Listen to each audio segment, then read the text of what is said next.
খবরের আপডেট পেতে আমাদের চ্যানেলটি সাবস্ক্রাইব করুন অথবা সরাসরি সহযোগিতা পাঠাতে পারেন ইউপিআইয়ের মাধ্যমে। বৃহস্পতিবার বর্ধমান শহরের অন্তর্গত 16 নম্বর ওয়ার্ডে প্রচার সারলেন বর্ধমান দক্ষিণের তৃণমূল কংগ্রেস প্রার্থী খোকন দাস। সেখানকার বয়স্ক মানুষজন তাকে একদম ঘরের ছেলের মতন কাছে তুলে নেয়। সেই ছবি দেখছেন খবর 7 দিনের পর্দায়। প্রচুর তৃণমূল কর্মী সমর্থকরা ছিল। সাথে সাথে মানুষের বাড়ি বাড়ি গিয়ে তিনি জনসংযোগ সারেন। সেই ছবি দেখছেন খবর 7 দিনের পর্দায়। এবং সাথে সাথে কর্মী সমর্থকরাও ছিল, তারাও কিন্তু স্লোগান দিতে থাকেন। সেই ছবি দেখছেন বর্ধমান শহরের 16 নম্বর ওয়ার্ডের ছবি। সেখানে প্রচার সারলেন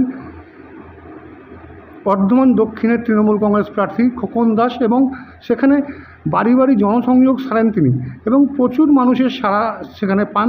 এবং সাধারণ মানুষ কিন্তু খোকন দাসকে দেখে বাড়ি থেকে বেরিয়ে আসে এবং তারা কথা বলে খোকন দাসের সঙ্গে। এবং সেই ছবি দেখছেন খবর 7 দিনের পর্দায় আপনারা।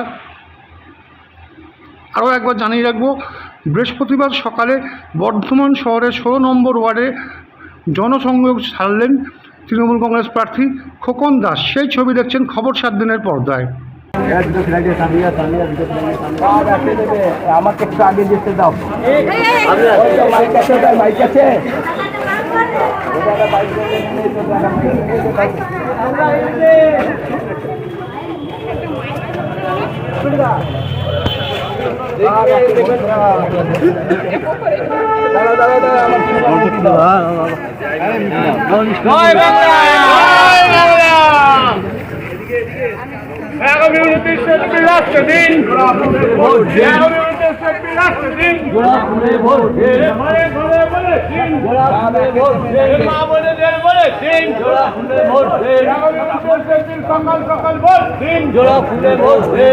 জয় বাংলা।